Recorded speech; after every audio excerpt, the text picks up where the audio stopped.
Hello नमस्कार साथियों, आप सभी का स्वागत है सुपर हिंदी क्लासेस में। साथियों, आज जो हम लोग पढ़ने वाले हैं, आज हम लोग पढ़ने वाले हैं लिंग। क्या पढ़ने वाले हैं? लिंग को पढ़ने वाले हैं। ठीक है, लिंग पढ़ने वाले हैं। लिंग को बहुत ही जल्द हम लोग लिंग को कवर करने वाले हैं। लिंग का शाब्दिक अर्थ क्या होता है? लिंग का शाब्दिक अर्थ अगर पूछ दिया जाए, लिंग का शाब्दिक अर्थ क्या होता है, तो लिंग का शाब्दिक अर्थ जो होता है वो होता है चिन्ह। क्या होता है? चिन्ह। लिंग का शाब्दिक अर्थ जो होता है वो चिन्ह होता है। ठीक है, और लिंग कहते किसे हैं? लिंग किसे कहते हैं? तो संज्ञाओं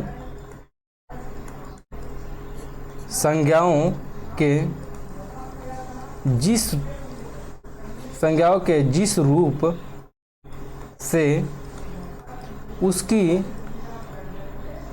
संज्ञाओं के जिस रूप से उसकी पुरुष जाति या स्त्री जाति का पता चलता है उसे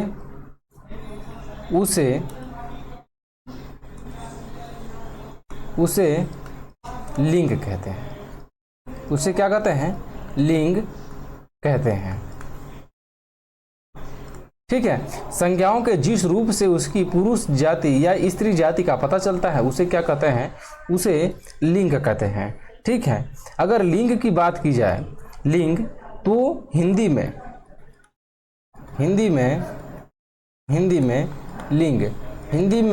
लिंग जो होते हैं, लिंग के दो भेद हैं। यानी कि कौन कौन? एक पुरुष लिंग और एक है स्त्रीलिंग। ठीक है, ये दो प्रकार है। कौन कौन? पुरुष लिंग है और एक स्त्रीलिंग है। लेकिन अगर यही बात की जाए संस्कृत में अगर बात की जाए कि लिंग के कितने प्रकार हैं, तो लिंग के 3 प्रकार हैं। कौन कौन प्रकार हैं? तो देखिए, पहला जो है वो पुल्लिंग है। ठीक है, पुल्लिंग है। और दूसरा जो है वो है स्त्रीलिंग है। और तीसरा जो है वो है नपुंसक लिंग।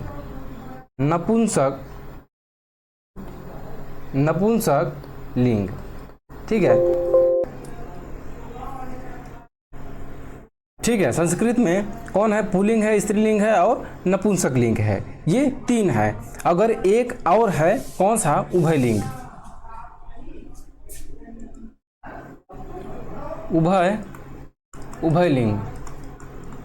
एक उभयलिंग होता है। उभय का लिंग मतलब होता है क्या?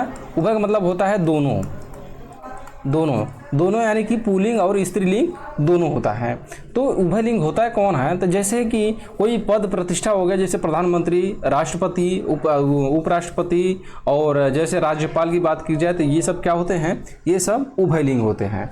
ठीक है, तो अब जो हम लोग पढ़ने वाले हैं वो पढ़ने वाले हैं हिंदी में कौन कौन से हैं? तो हिंदी में लिंग 2 प्रकार के हैं। कौन कौन? एक पुल्लिंग है और एक स्त्रीलिंग है। तो पहले हम लोग जो पढ़ने वाले हैं वो पुल्लिंग को पढ़ने वाले हैं। किसको पढ़ने वाले हैं? पुल्लिंग को पढ़ने वाले हैं। ठीक है, तो पुल्लिंग किसको कहते हैं? जो शब्द पुरुष जाति का बोध कराता है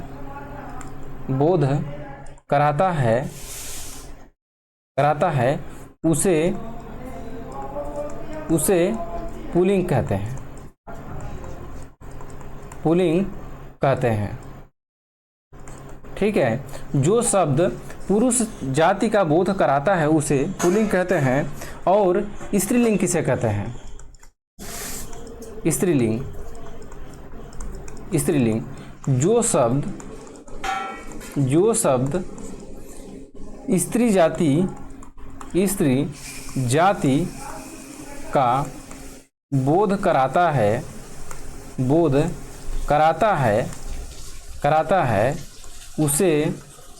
उसे स्त्रीलिंग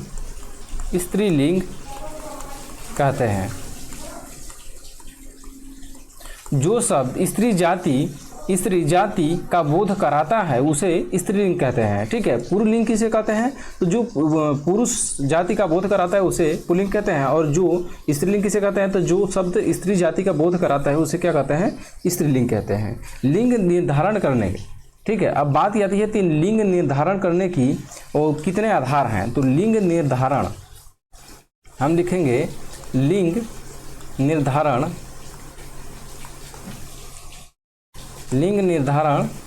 करने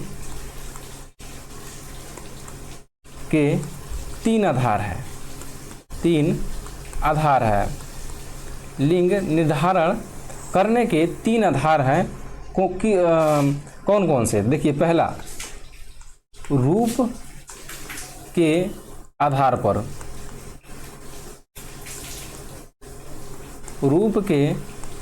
पर, और दूसरा जो है वो है प्रयोग के आधार पर,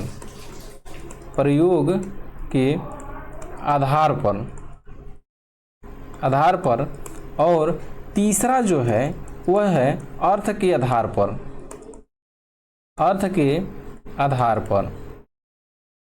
ठीक है, पहला रूप के आधार पे, दूसरा प्रयोग के आधार पे, और तीसरा अर्थ के आधार पे। रूप के आधार पे जैसे पहला देखिए, अब रूप के आधार पर कैसे हम स्त्री जाति का पता करते हैं, पुल्लिंग जाति का पता करते हैं। तो देखिए, पहला रूप आधार पर कैसे, जैसे कि अकारांत या आकारांत, ठीक है, अकारांत या आकारांत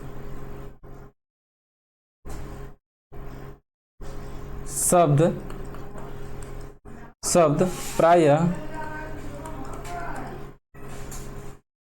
पुल्लिंग होते हैं। अकारांत और आकारांत शब्द प्रायः पुल्लिंग होते हैं। जैसे कि सम, सूर्य, क्रोध,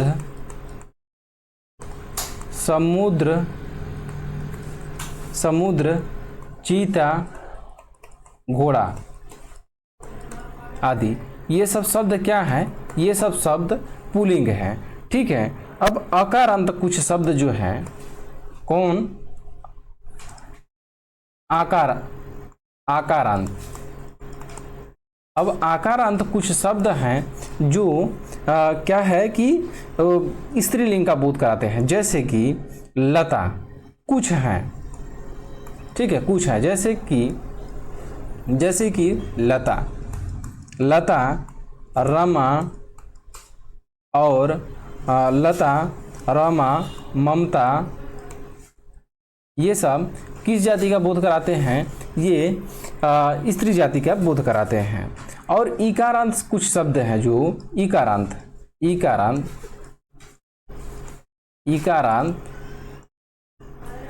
कुछ नहीं, इकारांत जितने भी शब्द होते हैं वो क्या होते हैं? वो स्त्रीलिंग होते हैं। इकारांत जो शब्द हैं वो स्त्रीलिंग होते हैं, जैसे कि रीति,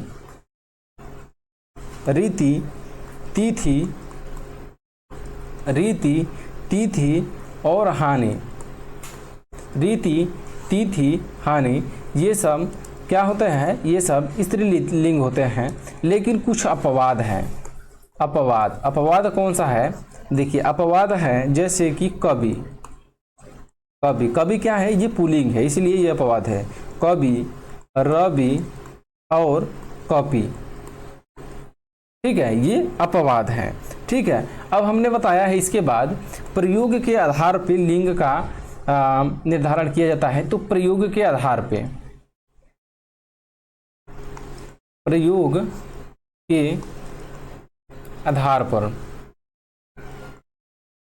प्रयोग के आधार पे कैसे लिंग का निर्धारण करते हैं? तो देखिए, पहले हम रूप के आधार पे लिंग का निर्धारण बता दिए।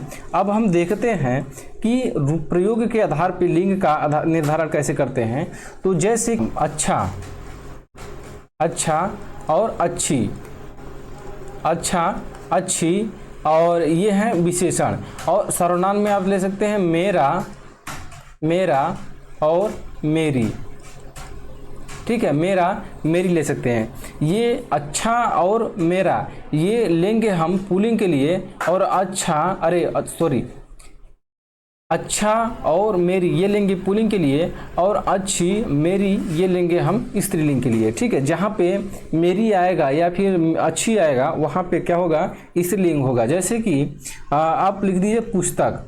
अगर बात किया जाए कि पुस्तक में बताइए कि आप ये पुल्लिंग है या फिर स्त्रीलिंग है, पुस्तक बताइए पुल्लिंग है या फिर स्त्रीलिंग है। अगर आपसे पूछ दिया जाए तो आप बताइए क्या बताएंगे, पुस्तक स्त्रीलिंग है या पुल्लिंग। तो आप अच्छा अच्छी लगाइए, अच्छा पुस्तक या फिर अच्छी पुस्तक। तो अगर आप पुस्तक लेने जाते हैं तो वहाँ पे अगर पुस्तक देखते हैं कि कोई अच्छा पुस्तक है, अगर अच्छी पुस्तक है तो वहाँ पे क्या कहते हैं, अच्छा पुस्तक कहते हैं या फिर अच्छी पुस्तक कहते हैं। तो वहाँ पे आप कहेंगे कि ये पुस्तक अच्छी है, ठीक है। तो अच्छी अगर शब्द जहाँ पे आता है तो वहाँ पे क्या हो जाता है, वहाँ पे स्त्रीलिंग हो जाता है, ठीक है। अगर बात आ जाता है पर्वत का, अगर पर्वत में पूछा जाए कि बताइए ये पुल्लिंग है या फिर स्त्रीलिंग है, तो पर्वत में आप अच्छा अच्छी लगाइए, अच्छा पर्वत, अच्छी पर्वत या फिर मेरा मेरी। तो आप पर्वत को क्या कहेंगे, मेरा पर्वत या मेरी पर्वत। तो आप कहेंगे कि मेरा पर्वत, ठीक है, मेरी पर्वत नहीं कहेंगे, कहेंगे मेरा पर्वत। तो मेरा पर्वत क्या हो गया, ये पुल्लिंग हो गया, ठीक है, क्या हो गया, पुल्लिंग हो गया। उसी प्रकार से छत, अगर छत में पूछा जाए कि पुल्लिंग है या फिर स्त्रीलिंग है, तो छत क्या कहेंगे, छत मेरा छत या मेरी छत। तो आप क्या कहेंगे कि मेरी छत, ठीक है। अगर मेरी छत है तो वो क्या हो जाएगा, स्त्रीलिंग हो जाएगा। लेकिन मेरा छत है तो क्या हो जाएगा, आप स्त्रीलिंग हो जाएगा।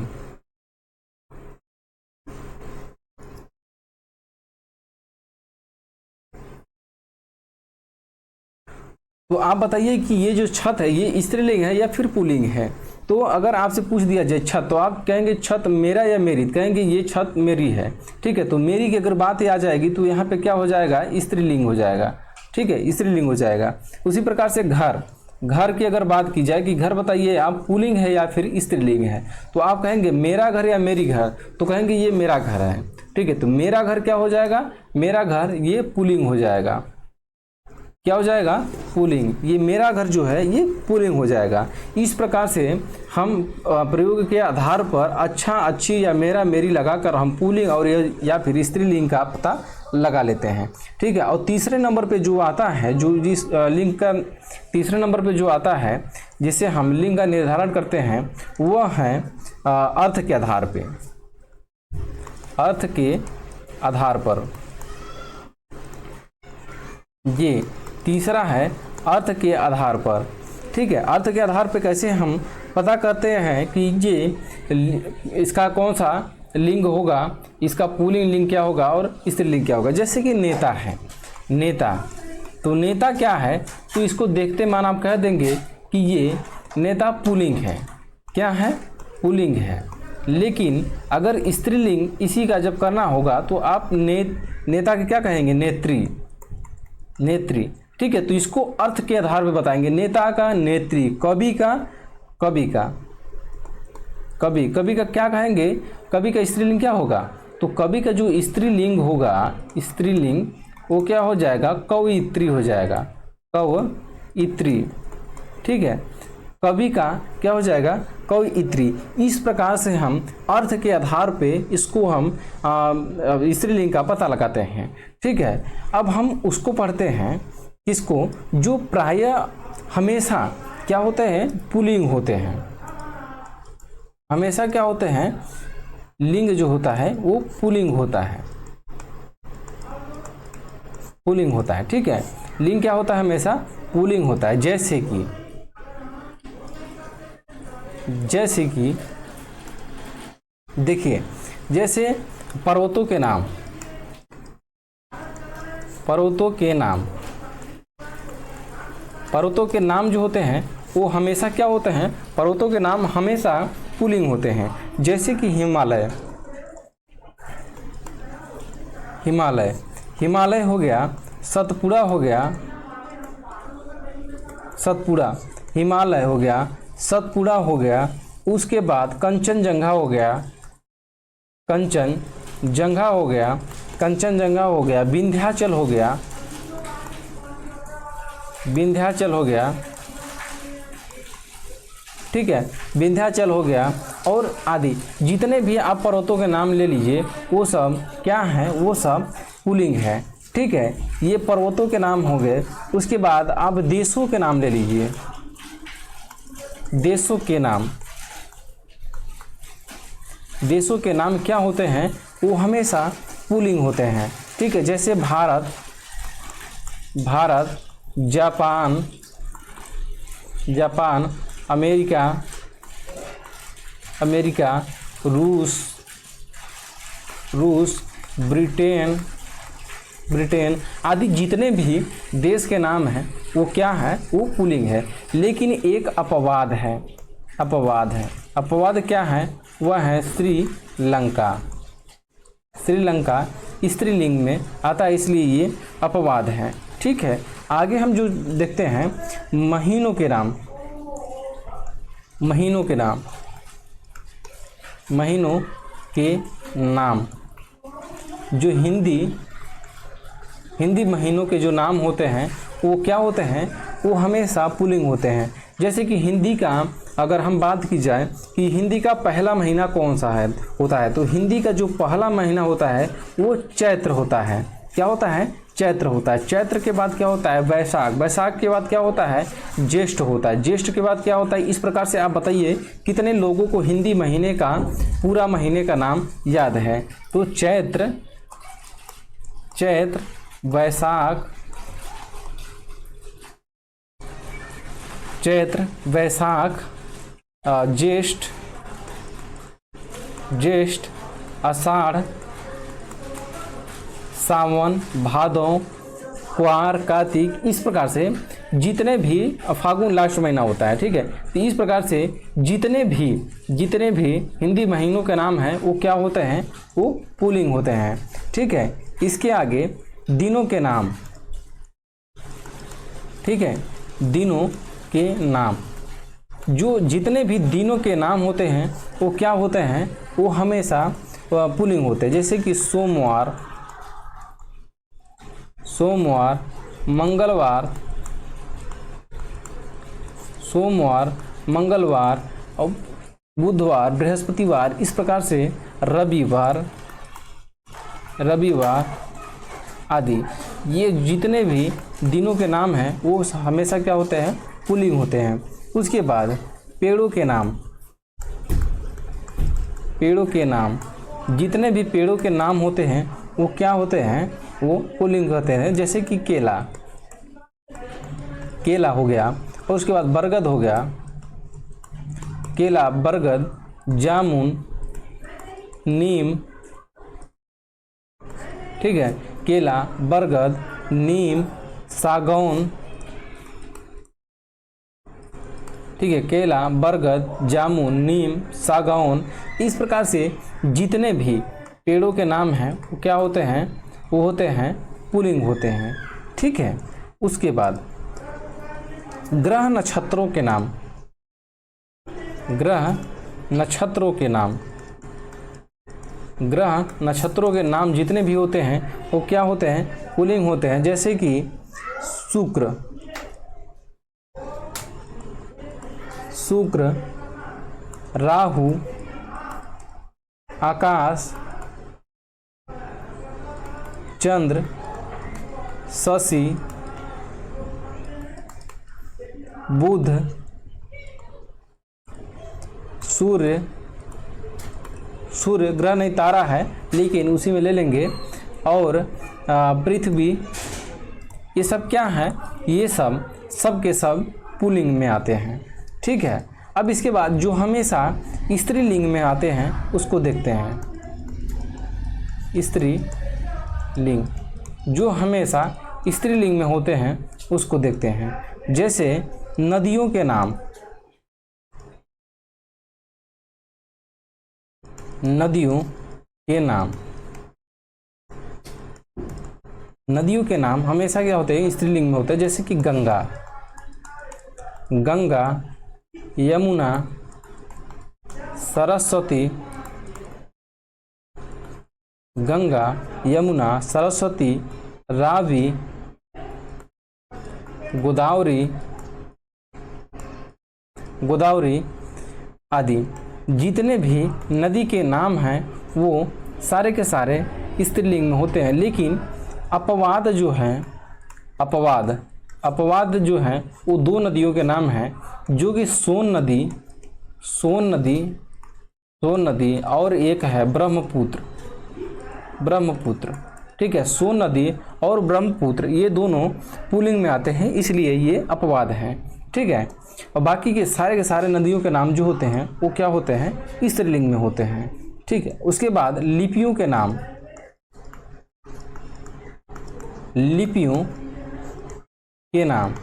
लिपियों के नाम जो होते हैं वो हमेशा क्या होते हैं, वो स्त्रीलिंग में होते हैं। जैसे देवनागरी,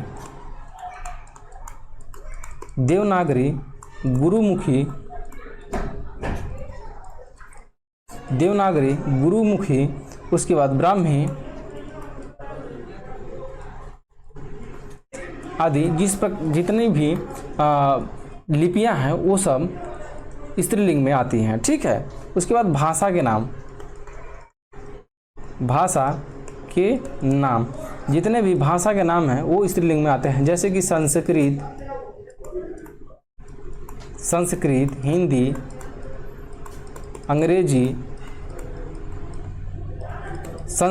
हिंदी, अंग्रेजी, पंजाबी,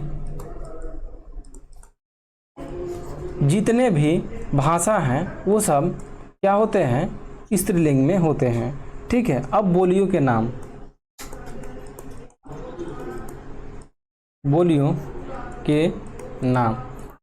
के नाम जितने होते हैं वो सब क्या होते हैं, हमेशा स्त्रीलिंग होते हैं। जैसे कि भोजपुरी, और उसके बाद अवधी,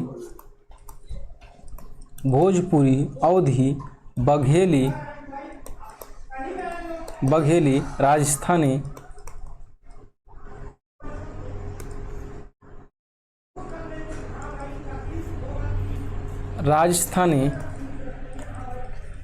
ठीक है, आदि ये सब क्या होते हैं, हमेशा स्त्रीलिंग में होती है। जितनी भी बोलियों के नाम होते हैं वो हमेशा क्या होते हैं, स्त्रीलिंग में होते हैं। ठीक है, तो इस प्रकार से हम लोग पढ़े हैं आज लिंग। ठीक है, अब कल मिलेंगे नए चैप्टर में। आज के लिए इतना ही, मिलते हैं कल के नए वीडियो में। ठीक है, तब तक के लिए नमस्कार, धन्यवाद।